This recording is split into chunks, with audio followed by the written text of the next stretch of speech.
हजुरहरूले हेर्नुहुँदा यो एउटा फ्रिज मात्र होला, मेरो लागि मैले मेरो बुबा आमालाई दिन सकेको यो एउटा खुसी हो। मलाई अझै पनि याद छ बाबाले न्यू ब्रान्ड होइन सेकेन्ड ह्यान्ड फ्रिज किनेर सरप्राइज दिनुहुँदा पनि हामी कति धेरै खुसी भएको थियौँ।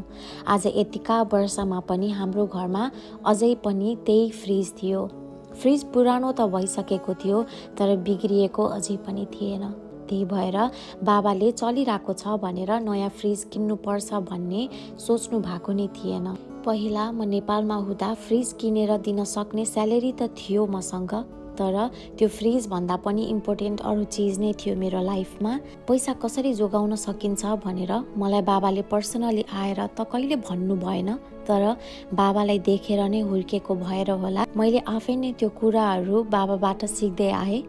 मैले बाबाबाट सिकेको कुरा चाहिँ यदि केही सामान चाहिएको छ र त्यो सामान बिना तिम्रो लाइफ चल्दैन भने द्याट्स इम्पोर्टेन्ट, गएर किन, तर त्यो बिना पनि तिम्रो लाइफमा त्यस्तो केही फरक नै पारेको छैन भने त्यो नकिन्दा पनि हुन्छ। And that's how you all can save a little more money. अस्ति नेपाल जाँदा बाबा मम्मीलाई त्यसरी फ्रिज गिफ्ट गर्न पाउँदा एकदमै खुसी लागेको थियो। आशा छ मेरो बाबा मम्मीलाई पनि त्यति नै खुसी लागेको थियो होला।